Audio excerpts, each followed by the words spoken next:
Okay చూడండి, ఇద్దరు నవ్వుకున్నారు. మీకే కాదు, మిమ్మల్ని వదిలి ఉండటం నాకు కూడా కష్టంగా ఉంది. కానీ 4 రోజులైనా నేను ఇక్కడ లేకపోతే బాగోదు కదండి. అంతేగాని మీకు దూరంగా ఉండాలని నేను కోరుకుంటానా చెప్పండి? సరదాగా అన్నాలే. నువ్వు ఆ పెళ్లి కార్యక్రమాలన్నీ చక్కబెట్టి వసుని అత్తవారింటికి పంపించాకే రా, ఓకేనా? సరే పడుకో, బాగా లేట్ అయింది. సరేనండి, ఉంటాను. ఫోన్ కట్ చేసి నవ్వుకుంటూ వెనక్కి తిరిగేసరికి వసు నడుము మీద చెయ్యి వేసుకుని తన్నే చూస్తూ నిలబడింది. ఏయ్, నువ్వు కిందకి వెళ్ళలేదా? లేదు లేదు, ఈ రొమాన్స్ పార్ట్ 2 విందామని ఇక్కడే ఉన్నా. అబ్బబ్బా, ఏం లవ్వే మీది. 4 రోజులు దూరంగా ఉండడానికి కూడా బాధపడిపోతున్నారు. వేళాకోళం చేయకు, నీకు పెళ్ళయ్యాక అర్థమవుతుంది ఇదంతా ఏమిటో. ఏమో ఆ మగుడు ఎలాంటి వాడో ఏమిటో. అదేంటి, అతని గురించి నీకేం తెలియదా? ఎక్కడా పెళ్లి చూపుల్లో కనిపించాడు. మళ్ళీ ఇప్పటి వరకు ఒక ఫోన్ లేదు, మెసేజ్ లేదు. నాకు ఇప్పటికీ డౌట్గానే ఉంది అతనికి ఈ పెళ్లి ఇష్టమా కాదా అని. అదేంటే, అసలు నీకు ఆ డౌట్ ఎందుకు వచ్చింది? ఏమో, ఇప్పటి వరకు అతను నాతో ఒక్క మాట కూడా మాట్లాడలేదు. డౌట్ రాకుండా ఉంటుందా? రేపు రాత్రికి పెళ్లి వాళ్ళు విడిదింటికి వచ్చేస్తారు కదా, అప్పుడు తేల్చేద్దాం. ఎలా? ఏమో నాకు తెలీదు. మా ఆయనకి చెప్పి ఏదో ఒక ఐడియా ఇవ్వమని అడుగుతాలే.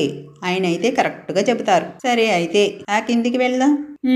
నేత్ర ఫోన్ మాట్లాడుతూ గదిలోకి వచ్చింది. వసు మొబైల్ చూసుకుంటూ నేత్ర రావడం చూసి మొబైల్ పక్కన పెట్టేసింది. అదండి సంగతి. వసు పెళ్లి కొడుకుతో మాట్లాడాలి అనుకుంటుంది. కానీ ఇంట్లో అందరూ ఉండగా వాళ్ళు ఫ్రీగా మాట్లాడుకోలేరు కదా.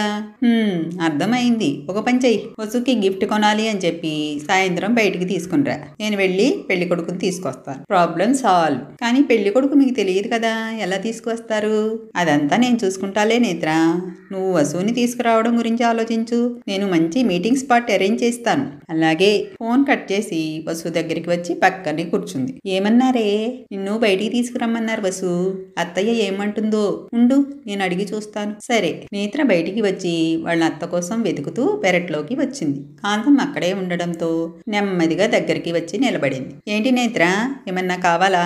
అది అత్తయ్య, వసుకి గిఫ్ట్ కొనాలి అనుకున్నాను. అదేదో తనకి నచ్చిందే కొంటే బాగుంటుంది కదా, అందుకే సాయంత్రం వసుని బయటకు తీసుకువెళ్ళి గిఫ్ట్ కొని తీసుకొస్తాను అత్తయ్య. దీనిలో అడగడానికి ఏముంది, అలాగే తీసుకెళ్ళు. వసుని తనతో పంపించదు అనుకుంది. కానీ వెంటనే ఒప్పుకునేసరికి ఒకవైపు సంతోషంగా, మరోవైపు ఆశ్చర్యంగా ఉంది. థ్యాంక్స్ అత్తయ్య, త్వరగా వచ్చేస్తాం. అలాగే. నేత్ర నవ్వుతూ వసు దగ్గరికి వచ్చి విషయం చెప్పి తనకి ఆశ్చర్యంగానే ఉంది. అమ్మ ఎలా ఒప్పుకుందే? నేను ఇంకా కుదరదు అంటుంది అనుకున్నా. ఎలా అయితేనే ఒప్పుకుంది కదా. అసలు అమ్మతో ఏం చెప్పావు? అదే నీకు గిఫ్ట్ కొనాలి అని చెప్పాను. అది సంగతి. నీకు తెలుసు కదా, అమ్మ గిఫ్ట్లు అంటే పిచ్చి. ఆ పిచ్చితోనే కదా ఆ వీరగాడి దగ్గర డబ్బులు తీసుకుంది. ఇప్పుడు అవన్నీ ఎందుకులే, రెడీ అవ్వు, వెళదాం. మరి అతను ఆయన తీసుకొస్తాను అన్నారు. నువ్వు వెళ్ళి రెడీ అవ్వు. ఒక రెస్టారెంట్లో కాబోయే జంటకు ప్రైవసీ ఇచ్చి దూరంగా వచ్చి కూర్చున్నారు జై, నేత్ర. నేత్ర జైని చూస్తూ కూర్చుంది. ఏంటి అలా చూస్తున్నావు? ముద్దొస్తున్నానా? మీరు ఎప్పుడూ ముద్దొస్తూనే ఉంటారు కానీ ఆ అబ్బాయిని ఎలా తీసుకొచ్చారు? ఈ జైకి సాధ్యం కానిది ఏమైనా ఉంటుందా?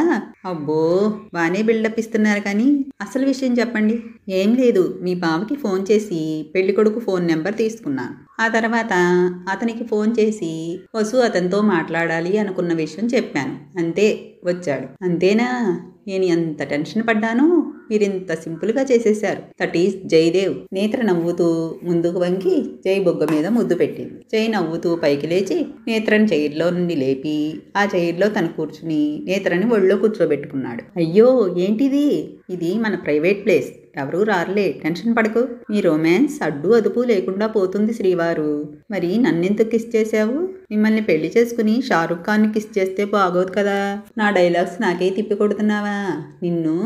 నేత్ర నడుం చుట్టూ గిలిగింతలు పెడుతూ ఉంటే తను మెలిగిలు తిరుగుతూ నవ్వుతుంది. జై నేత్రని వదిలి కళ్ళలోకి చూడటంతో సిగ్గుపడుతూ జై గుండెల్లో మొహం దాచు. ఎలా ఉంది కొత్త ఎక్స్పీరియన్స్? మీరు ఎప్పటికప్పుడు కొత్తగా నన్ను ఆశ్చర్యపరుస్తూనే ఉంటారు. ఇంకా కొత్తగా చెప్పేదేముంది?